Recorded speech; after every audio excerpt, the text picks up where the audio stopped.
Okay, so you've gone through the process of researching potential funders and of then scaling down that list to those priority funders who are a really good fit for your organisation. So I'd like to share with you my number one tip for increasing your chance of success even before you write that first bid. Now, the first step of this advice is especially relevant for those not-for-profit organisations that are either new or fairly small, or if you haven't done a huge amount of fundraising before. But the concept is also helpful for larger organisations and those that have been running for a longer time. It's useful to refer back to this from time to time as well. So the first part of this advice is start out by focusing on local, regional or specialist funders as much as you can. Now, what I'm talking about here are those funders who prioritise supporting smaller frontline services, delivering work that they know that there's a need for in their community. It sounds really obvious to say, but there's going to be much less competition for local funds, or for a funder that funds a specific type of organisation or cause. So what I mean is start by applying to those organisations that are local to your town or city or your local authority area, and then to those who fund, say, your sub-region and then your region. I would also add to that list those specialist funders who make it really clear on the type of work, the type of cause or project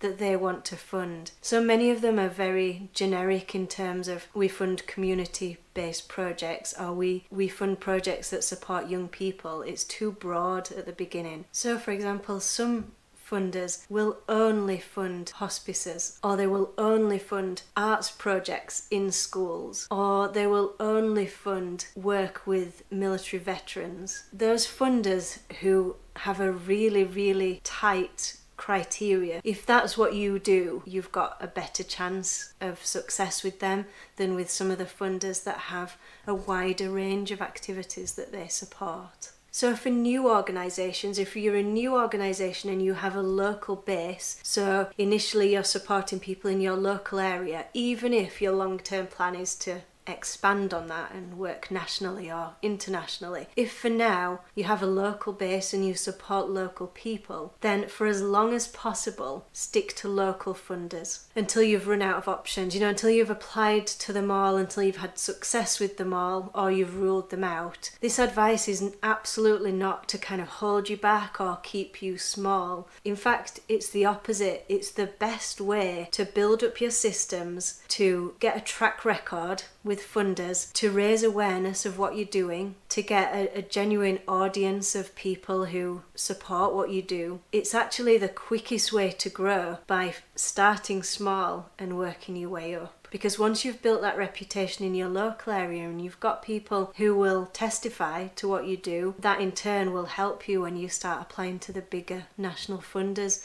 that you've actually got some presence in your area. By starting small, it puts you in the longer term in a much stronger position to grow and to expand and to scale. So of course there's a lot more competition for national funders. That's not to say that you shouldn't consider applying for them, and I would never put anybody off doing that, but do so when you've got a really clear project to apply for and you've worked on your approach to that solution. So you've got some track record, you've got some knowledge, you've got something to share with them, you've got some results to share with them, to say that we've tried this before on a smaller scale and now we're ready to do it on a larger scale. We're ready to grow this, we're ready to help more people with this.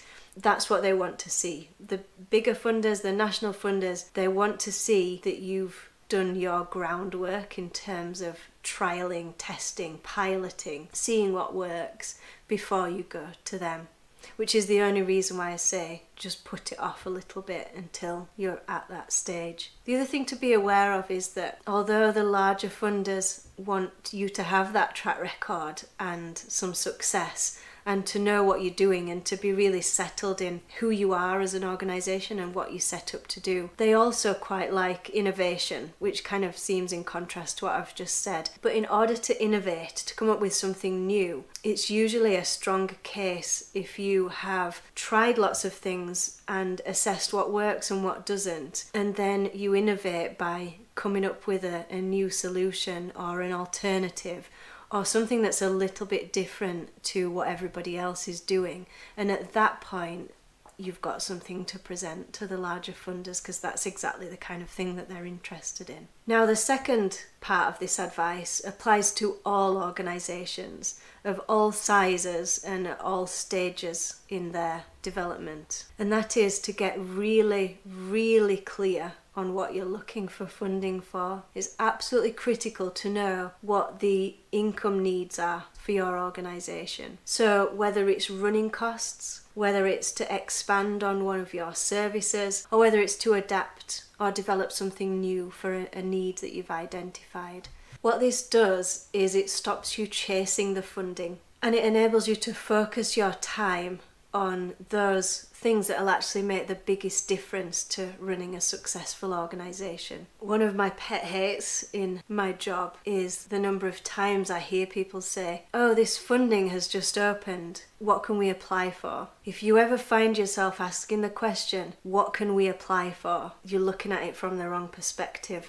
Instead, if you can work out what are the top 3 products or services that if we got them funded would make the biggest difference to both your organisation and the people you serve, and then research funders based on that. So much of the time, applying for funding seems to be really reactive. Some funding comes out, "Oh, we need some money, so let's think of what we can apply to that funder for." When really, if you take a step back and you work out exactly what you need funding for and how much you need, and then you do your research into funders who will fund that kind of thing, you're already starting with an advantage. This puts you in control, and it helps to manage your time and energy as well. It takes a lot of time to develop an application, a bid for a funder when this is the first you've heard of them. So rather than chasing funding, you're actively researching funders who would be a really good match to what you want to deliver. This shows through. It shows through in what you deliver. It shows through in how you write and talk about what you do. It shows up in the time that you've spent on your application, and it's a lot more professional than just chasing after funding. Applying for every bit of funding as and when it opens, that level of intensity with bid writing and your chances of success with those funders who you haven't done your background research on is just not sustainable for your organisation. So although I'm very much aware of at the beginning you feel a kind of urgent need to get some funding in, it's much better to take that time and spend your time on applying for those funders that are a really good fit for you instead. So to finish up this section, in your workbooks, make sure that you can finish this sentence. I will make it my priority to research and apply for funding to pay for the following 3 things. And have a think about what those top 3 items, products, services, projects will be. And then let that lead you in terms of researching and applying for funding. So in the next video, we'll move on to how to write the strongest bid that you possibly can.